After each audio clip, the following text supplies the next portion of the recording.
고린도전서 15장 1절부터 11절까지 공부하겠습니다. 고린도전서 15장 1절부터 11절까지입니다. 형제들아, 내가 너희에게 전한 복음을 너희에게 일깨워 주려고 하니 너희가 받았으며 또한 그 가운데 서 있다. 만일 너희가 내가 전한 그 말씀을 굳게 붙잡고 헛되이 믿지 않으면 그 복음으로 말미암아 너희도 구원을 받을 것이다.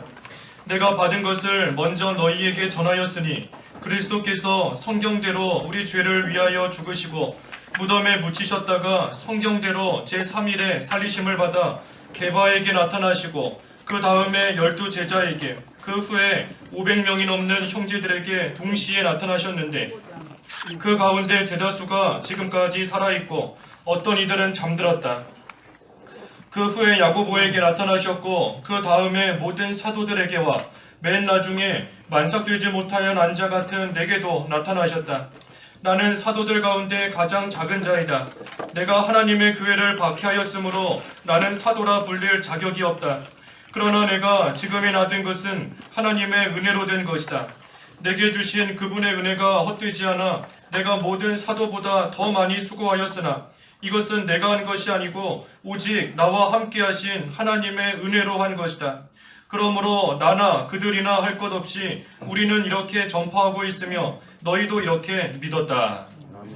이 제목은 부활하신 예수님을 만난 바울입니다. 부활하신 예수님을 만난 바울. 그래서 이 사도 바울이 실제로 부활하신 예수님을 만났고 예수님을 만나고 나서 그 삶이 변화가 된 겁니다. 그래서 오늘 우리도 부활절인데 그저 말로만 부활하신 예수님 찬양합니다, 감사합니다 하는 것이 아니라 우리가 실제로 부활하신 예수님을 좀 만나고 그 예수님께 가까이 가는 그러한 생활이 되어야 되는 겁니다. 그래서 우리의 삶이 이 사도 바울과 같이 좀 변화가 있어야 되는 것이고 하나님 앞에 올바른 모습으로 온전한 모습으로 좀 나아지고 만들어지는 그러한 모습이 좀 있어야 되는 겁니다.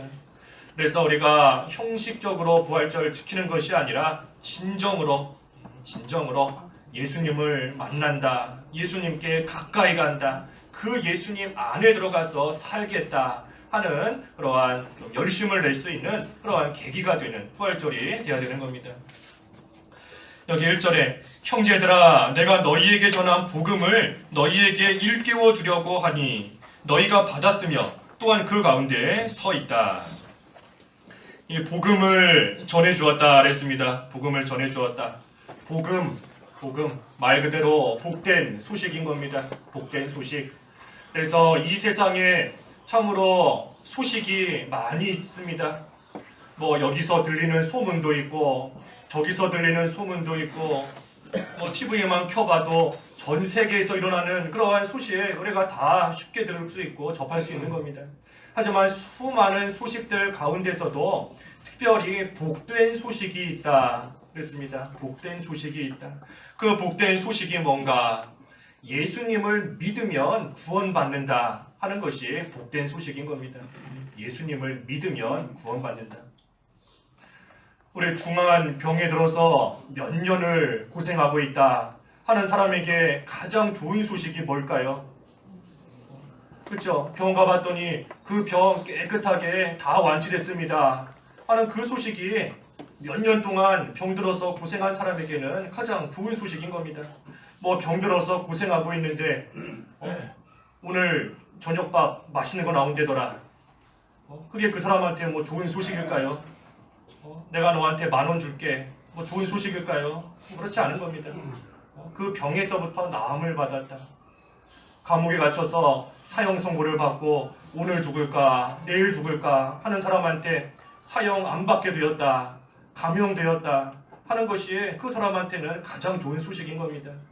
마찬가지로 이 세상을 살아가면서 죽으면 어떻게 될까? 또 어떻게 죽을까? 죽음에 대한 공포와 두려움 가운데 살아가고 있는 그러한 사람들에게 예수님을 믿으면 구원받는다. 예수님을 믿으면 지옥 가지 않고 천국 간다 하는 것보다 더 좋은 소식은 아무것도 없는 겁니다. 그래서 예수님을 믿음으로 말미암아 구원받는다는 것, 그것이 이 세상에서 우리가 듣는 그 어떤 소식보다도 가장 귀한 것이고 가장 복된 소식인 겁니다. 그래서 예수님께서 나를 위해 십자가에 못 박혀 죽으셨고 3일 만에 부활하셨다. 그 예수님의 십자가와 부활을 믿는 겁니다. 믿음으로 말미암아 구원받기 때문에 무턱대고 믿는다 하는 것이 아니라 예수님의 십자가를 믿는 겁니다. 내가 죽어야 되는데 나를 위해 대신 십자가에 달려 죽으신 그 예수님을 믿는 것이고, 또 죽음으로써 끝난 것이 아니라 3일 만에 다시 부활하신 그 예수님, 그래서 십자가와 부활을 믿는 것, 한마디로 예수 그리스도다 그랬죠. 로마서 1장 2절부터 읽어주십시오. 로마서 1장 2절부터 2절. 이 복음은 하나님께서 선지자들을 통하여 성경에 미리 약속하신 것으로 그분의 아들에 관한 것이니, 육신으로는 다윗의 자손으로 나셨고 성결의 영으로는 죽은 자들 가운데서 부활하여 권능 가운데 하나님의 아들로 선포되셨으니 곧 우리 주 예수 그리스도이시다. 예수 그리스도를 전하는 겁니다. 예수 그리스도가 복음인 겁니다. 복음. 죽은 자들 가운데서 부활하시고 하나님의 아들이신 그 예수님, 육신적으로는 다윗의 자손으로 나셨지만 성결의 영으로는 부활하신 하나님의 아들 예수 그리스도, 그 예수님을 전하는 겁니다. 그것이 가장 복된 소식이다 그랬습니다. 그래서 2절에, 본문 2절에 만일 너희가 내가 전한 그 말씀을 굳게 붙잡고 헛되이 믿지 않으면 그 복음으로 말미암아 너희도 구원을 받을 것이다. 받는 것이다. 이 복음을 믿으면 구원받는다는 겁니다. 누구든지 예수 그리스도를 믿기만 하면 멸망하지 않고 다 구원을 받는다. 그래서 우리 요절이지 않습니까? 요한복음 3장 16절 우리 한번 외워볼까요? 같이. 하나님이 세상을 이처럼 사랑하사 독생자를 주셨으니 이는 저를 믿는 자마다 멸망치 않고 영생을 얻게 하려 하십니다. 누구든지 예수님을 믿으면 하나님의 사랑 안에서 구원받고 영생을 얻고 결코 멸망치 않는 겁니다. 그래서 우리에게 이 복음이 주어졌는데, 특별히 여기 2절에 그 말씀을 굳게 붙잡고 헛되이 믿지 않으면, 이것을 보면 헛되이 믿는 자도 있다는 겁니다. 헛되이 믿는 자. 말씀을 듣고 복음을 받았지만 헛되이 믿는 그러한 자가 있다는 겁니다. 헛되이 믿는 게 뭔가, 입으로는 믿는다 하지만, 입으로는 뭔가 고백하는 것 같지만 실제로 마음으로 믿지 못하는 것이고, 마음으로 조금 믿는다 하면서도 몸으로 순종하지 못하는 것, 그것이 헛되이 믿는 겁니다. 온전한 믿음이 되지 못하는 겁니다. 그래서 믿음은 들음에서 난다 그랬으니 우리가 먼저 하나님의 말씀을 잘 들어야 되는 것이고, 그 말씀을 마음으로 믿는 겁니다. 마음으로 믿고, 우리 온전한 믿음, 마음으로 믿고 몸으로 순종하는 거다 그랬지 않습니까? 몸으로 순종하는 데까지 이르러야 되는 겁니다. 그렇지 않으면 우리가 입으로는, 겉으로는 남들이 볼 때는 믿는 사람인 것 같다 하지만 실제로 우리를 통해서 그 온전한 믿음이 나오지를 못하는 겁니다. 그래서 우리가 듣고 배운 바 말씀 얼마나 많이 있고 얼마나 아는 말씀이 많은데, 많이 아는 만큼 그 말씀 지키지 않으면 하나님의 책망과 벌이 더 많다 그랬지 않습니까? 누가복음 12장 47절 48절에 많이 알면서도 행하지 않는 종은 많이 맞는다.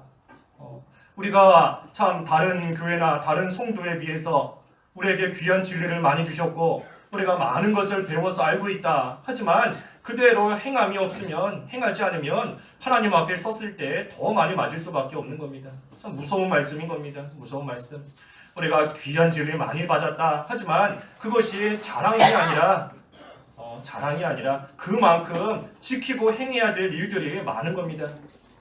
그래서 우리에게 주신 바 하나님의 말씀, 우리가 마음으로 믿고 몸으로 순종하는 데까지 이르러야 되는데, 그러기 위해서도 조금 전에 2절의 말씀처럼 그 말씀을 굳게 붙잡으라.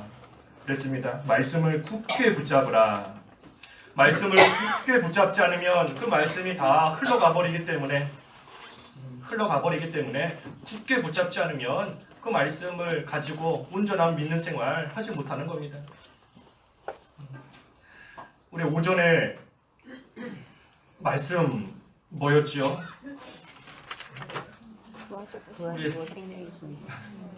예, 그렇죠. 뭐 흘러 떠내려 보내지지는 않았을 것 같아요. 그래도 예, 뭐 지금 배불러서 그러시겠지만 예, 지난 주일에 말씀 뭐였죠? 예, 여기저기 다 넘겨보시고 예, 찾아보시고 예, 그래요. 우리가 이와 같은 겁니다. 하나님 말씀 듣고 배웠다. 참 우리 기도하실 때 보면은 뭐 말씀 잘 듣고 그대로 이제 살 수 있게 달라 하지만 실제 그 말씀이 뭔지 내용은 빠진 겁니다. 예, 말씀을 붙잡고 살게 해달라 하는데 그 말씀에 내용이 없는 겁니다. 뭐를 붙잡고 뭐대로 산다는 겁니까? 그래서 우리가 참 하나님 말씀 굳게 붙잡아야 되는 겁니다. 굳게 붙잡는 것이 그 말씀 가지고 기도하는 것이고 그 말씀 가지고 행하는 겁니다. 행하는 거. 그렇지 않으면 아무리 말씀 많이 배웠다 할지라도 하나도 남은 거 없는 것이고 그저 알기는 알기 때문에 하나님 앞에서 많이 맞을 수밖에 없는 겁니다. 그래서 우리가 하나님의 말씀을 굳게 붙잡고 헛되이 믿지 않아야 된다. 하나님 말씀을 잘 붙잡아야 되는 겁니다. 붙잡는 것이 기도하는 것이고 그 말씀대로 행하는 것이다. 그랬습니다. 그래서 3절과 4절에는 내가 받은 것을 먼저 너희에게 전하였으니 그리스도께서 성경대로 우리 죄를 위하여 죽으시고 또 4절에도 무덤에 묻히셨다가 성경대로 제3일에 살리심을 받았다. 예수님께서 성경대로 죽으셨다가 성경대로 살아나신 겁니다. 그래서 하나님께서는 그 구원의 역사를 성경대로 이루시는 겁니다. 말씀대로. 여기 성경대로 죽으셨다. 또 성경대로 살아나셨다. 그랬는데 이 말하는 여기 성경이 어디입니까? 이 성경이 어디입니까?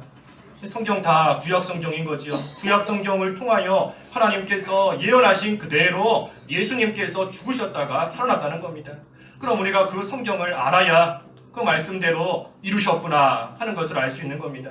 우리가 좀 상식적으로 알아야 되는데 구약 성경에 나온 예수님에 관한 예언들이 어디 있는가? 먼저 동정녀의 몸에서 탄생하신다는 거. 동정녀의 몸에서 탄생하신다는 거. 우리 이사야 7장 14절에 나와 있습니다. 한번 읽어주십시오. 이사야 7장 14절. 14절 그러므로 주께서 친히 너희에게 징조를 주실 것이다. 보아라, 처녀가 잉태하여 아들을 낳을 것이며 그의 이름을 임마누엘이라고 부를 것이다. 예, 구약 성경에서 이 처녀가 잉태하여 아들을 낳는다. 동정녀의 몸을 통해서 예수님이 탄생하신다는 거 이사야 7장 14절에 예언되어 있는 겁니다. 또 예수님께서 고난 나가시고 죽으신다 하는 것은 어디 있습니까? 이사야 53장 5절과 6절 읽어주십시오. 5절 그가 찔린 것은 우리의 허물 때문이며 그가 상처를 받은 것은 우리의 죄악 때문이다. 그가 징벌을 받음으로 우리가 평화를 누리고 그가 채찍에 맞음으로 우리가 고침을 받았다. 우리는 모두 양같이 방황하여 각기 제 길로 갔으나 여호와께서는 우리 모두의 죄를 그에게 넘겨 씌우셨다. 예, 예수님께서 우리의 죄로 인하여서 고난당하시고 죽으실 거 이사야 53장에 예언되어 있는 겁니다. 또 예수님의 부활은 어디 있습니까? 부활 시편 16편 10절 읽어주십시오. 시편 16편 10절입니다. 10절 이는 주께서 내 영혼을 수월에 버리지 않으시며 주님의 거룩한 사람으로 썩지 않게 하실 것이기 때문입니다. 예, 예수님께서 부활하신다는 거 시편 16편에 예언되어 있는 겁니다. 그대로 예수님께서 다시 부활하신 것이고 마지막으로 예수님께서 재림하신다는 거 예수님이 재림하신다는 거 어디 있습니까? 다니엘 7장 13절 읽어주십시오. 다니엘 7장 13절 예수님이 재림하신다는 겁니다. 13절 밤중에 환상 중에 내가 보니 하늘에 구름을 타고 인자 같은 이가 와서 옛적부터 계신 분 앞에 인도되었다. 예, 그래서 예수님의 재림까지 동정녀 몸에서 탄생하신다는 거 성경대로 하나님께서 이루신 겁니다. 예수님께서 고난당하시고 죽으신다는 거 성경대로 하나님께서 이루셨고, 부활하신다는 것도 또 앞으로 예수님께서 장차 구름 타고 오실 그 재림 또한 구약 성경에 다 예언되어 있는데, 이 말씀대로 하나님께서 하나하나 이루어 가시는 겁니다. 그래서 예수님께서 이 세상에서 이루신 모든 일들 성경대로 된 것인데, 그뿐 아니라 오늘날 우리에게 하나님께서 행하시는 일들도 말씀대로 성경대로 하나님께서 다 이루어 가시는 겁니다. 그러니 우리는 힘든 일을 만날지라도 성경 말씀을 알면 그 말씀으로 인해서 힘을 얻을 수 있는 겁니다. 그 말씀에 이렇게 기록이 되어 있구나, 하나님께서 반드시 이 말씀대로 이루실 것이다 하는 것을 믿으니 힘들고 어려운 일을 만날 때에도 그 말씀으로 인해서 우리는 다시 일어날 수 있는 겁니다. 사도행전 27장 25절에 사도행전 27장 25절에 그러므로 여러분 기운을 내라, 나는 내게 말씀하신 그대로 될 것이라고 하나님을 믿는다. 나에게 말씀하신 그대로 될 것이라고 하나님을 믿는다. 그러니 모두들 기운을 내라 하는 겁니다. 기운을 내라. 그럼 사도 바울이 그 바다에서 풍랑 만났을 때 하는 이야기인 겁니다. 모두 기운 내라. 하나님께서 말씀하신 그대로 이루실 것이다. 그래서 우리도 힘들 때 이 말씀 의지하며 기도하는 겁니다. 기운을 내자, 힘을 내자. 하나님께서 나에게 말씀하신 그대로 반드시 이루실 것이다. 그러려면 우리가 말씀을 알아야 되는 겁니다. 말씀을 알아야 기도를 하지요.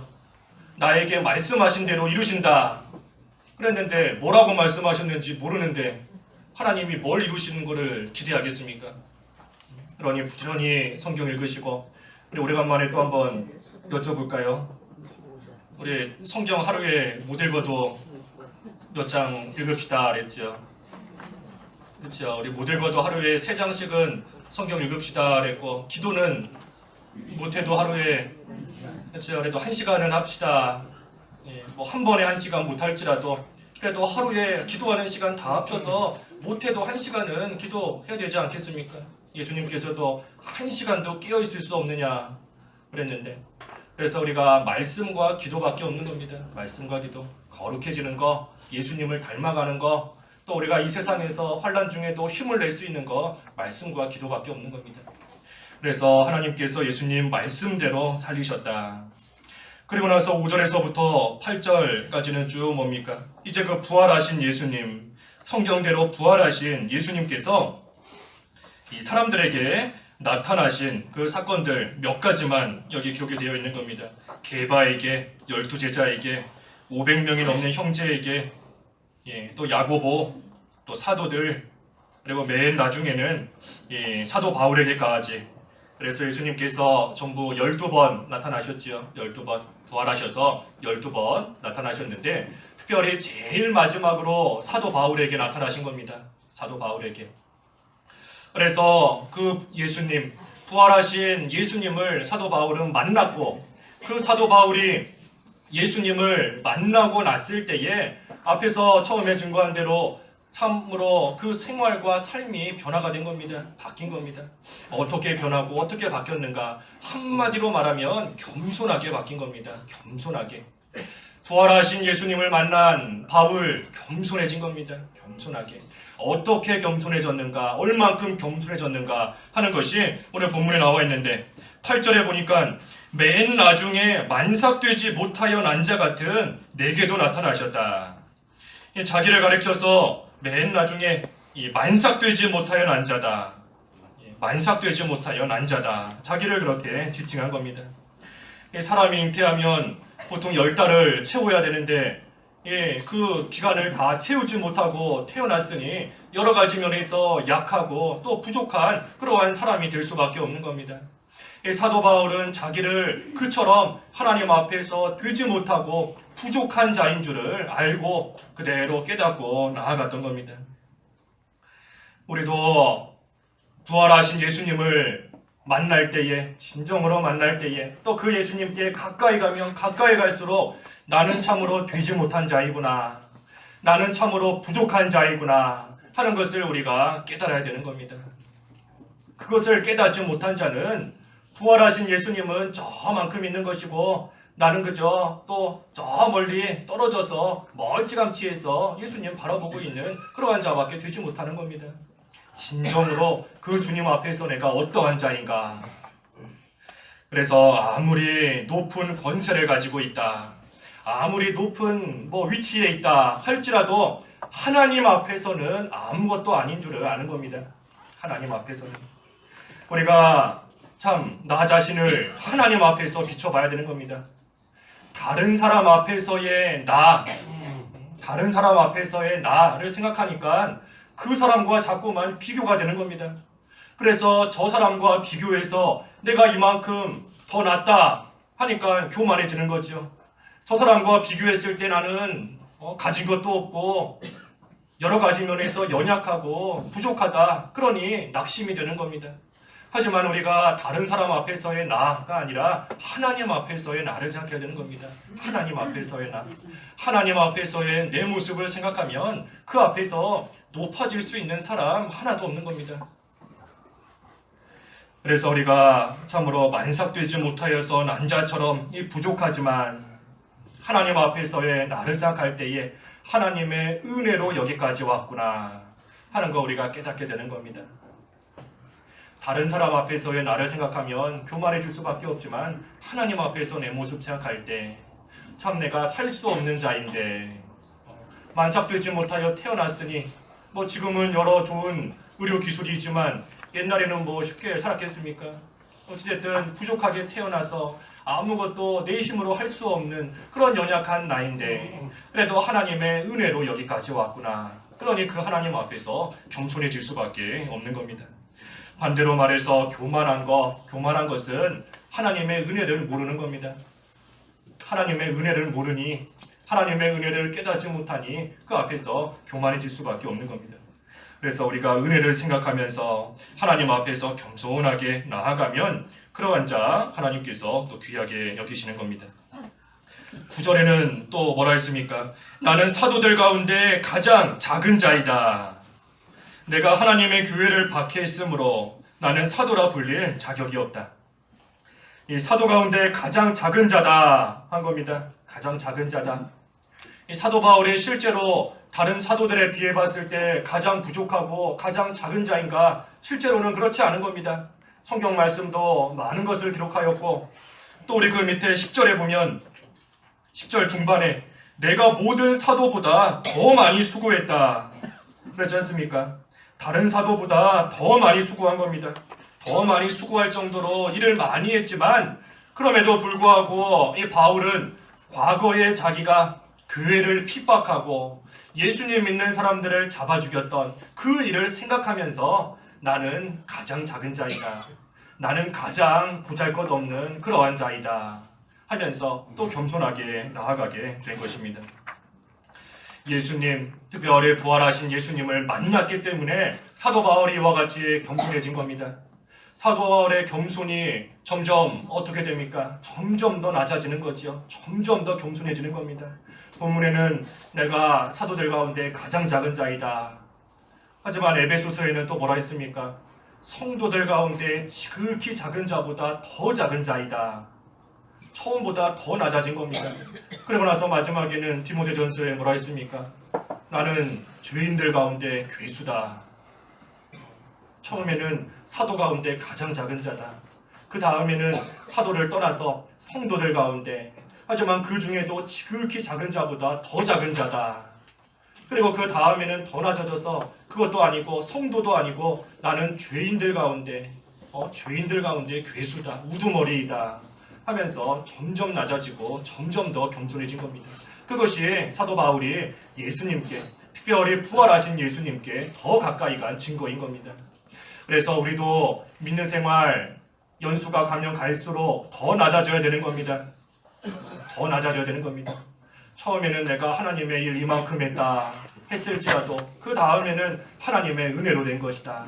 내 과거의 모습을 생각하니 하나님 앞에 쓰임받을 수 없는 그러한 자인데 하나님의 은혜로 여기까지 왔다. 낮아지는 것이고 그 다음에는 나는 참으로 어린아이들보다 더 낫다.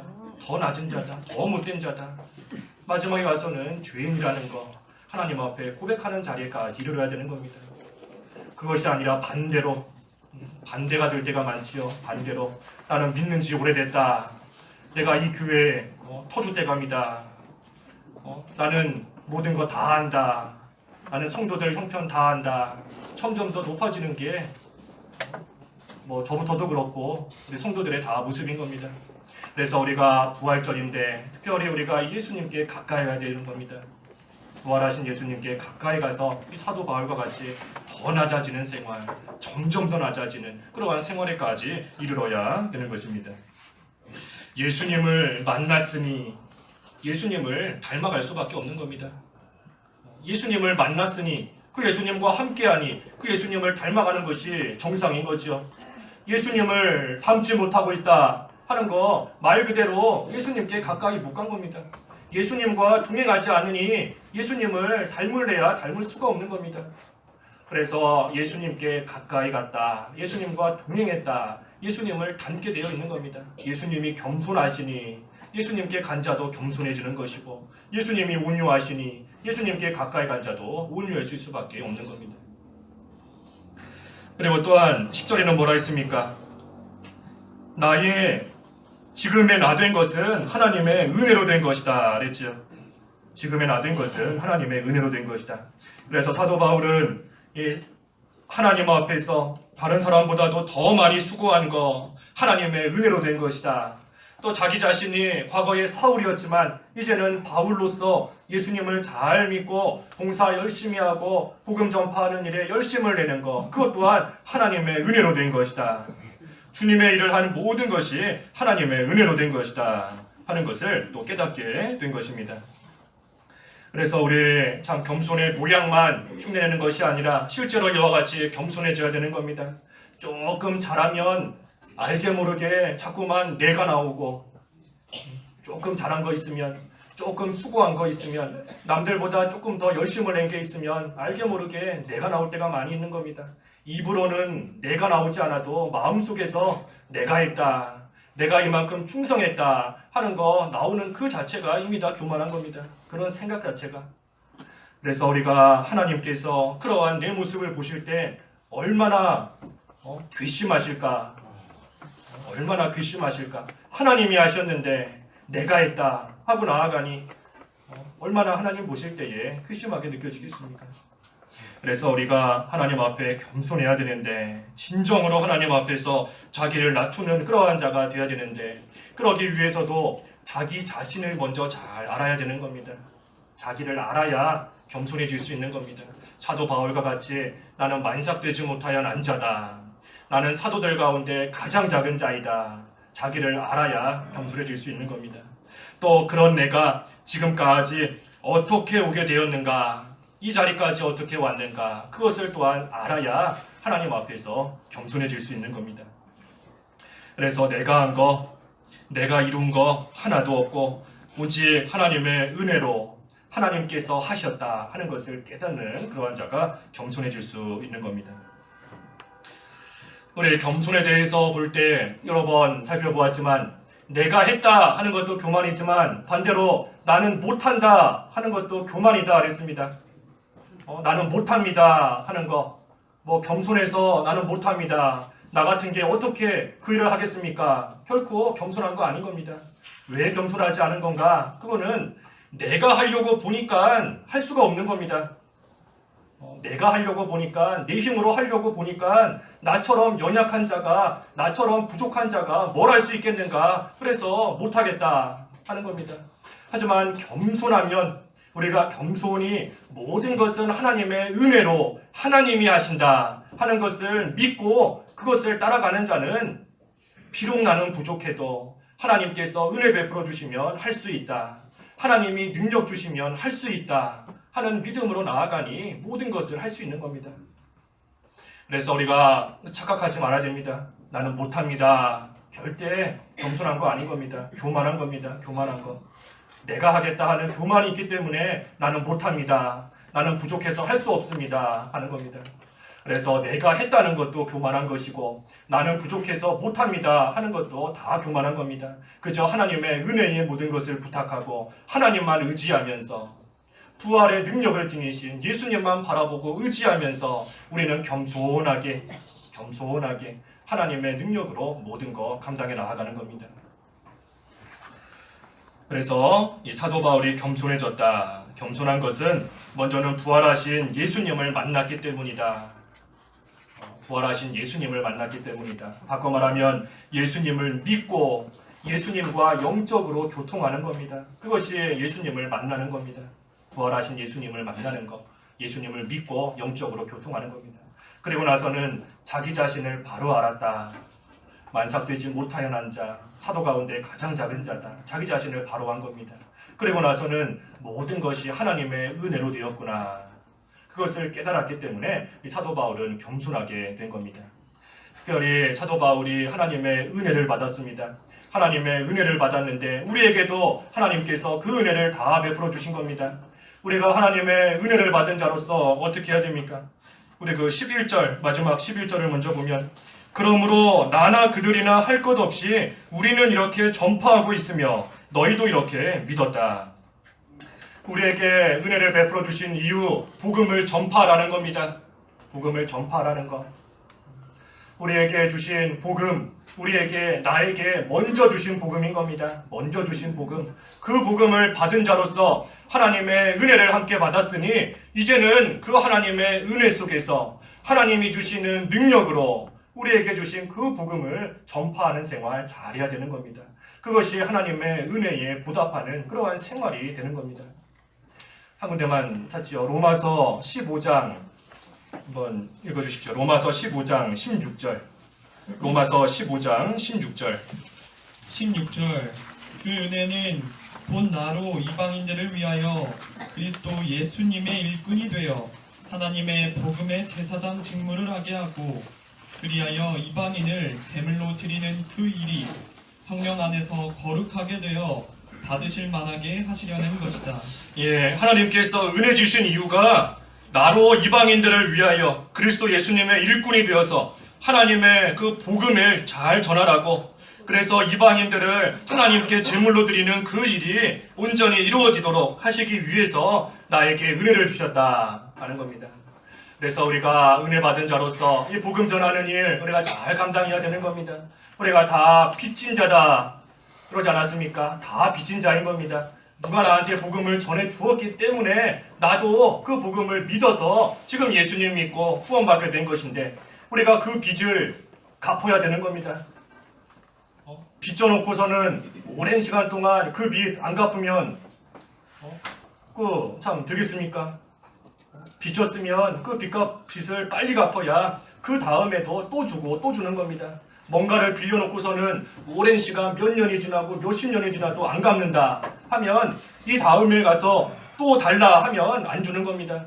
너 지난번에 빚도 안 갚았는데 뭘 또 달라고 하느냐? 안 주는 겁니다. 그래서 우리가 이 빚을 갚아야 되는데 이 복음 전하는 것이 빚을 갚는 겁니다. 빚 갚는 생활, 복음 전하는 생활 우리가 잘하면 하나님께서 계속해서 은혜를 베풀어 주시는 겁니다. 은혜를 또 주시고 또 주시고, 그래서 전도하는 자에게 하나님께서 은혜 주시는 겁니다. 그래서 우리가 이 사도 바울, 예수님을 만난 사도 바울이 주님 앞에서 겸손해졌다. 그래서 단순히 겸손해진 거에서 끝난 것이 아니라 자기가 받은 그 복음을 전파하는 자리까지 이르는 겁니다. 그래서 우리도 이 부활하신 예수님 우리가 어떻게 하든 만나야 되는 겁니다. 부활하신 예수님을 믿고 그 예수님과 영적으로 교통하는 생활, 동행하는 생활 우리가 힘써서 계속해 나가야 되는 겁니다. 그러면서 그 주님 앞에서 되지 못한 나를 바로 알고 하나님께서 베풀어 주신 은혜를 또한 바로 알고, 그래서 그 은혜에 보답하고자 이제는 복음을 전하는 그러한 생활 해나가는 것, 그것이 이 부활절을 맞이하여서 우리가 해야 될 일인 겁니다. 그래서 우리도 하나님 앞에서 겸손하게 우리에게 주신 바 그 복음을 우리가 힘써 전할 수 있는, 그래서 하나님 앞에 사도 바울과 같이 참으로 귀하게 쓰임 받을 수 있는 그러한 저희들이 다 되어야 되겠습니다. 기도하겠습니다. 하나님 아버지, 사도 바울은 부활하신 예수님을 만남으로 인해서 참으로 겸손해지게 된 거 저희들이 보았습니다. 사도 바울뿐만이 아니라 저희는 더 부족한 자인데 하나님 앞에서 되지 못한 그러한 우리의 모습을 깨닫게 하시고 그럼에도 하나님의 은혜로 여기까지 왔다는 거 저희들 다시 한번 깨닫게 하셔서 이제는 그 은혜에 보답하고자 우리에게 먼저 주신 이 복음을 힘써 전할 수 있는 그러한 저희들 다 될 수 있도록 인도하여 주시옵소서. 예수님의 이름으로 기도하옵나이다. 아멘.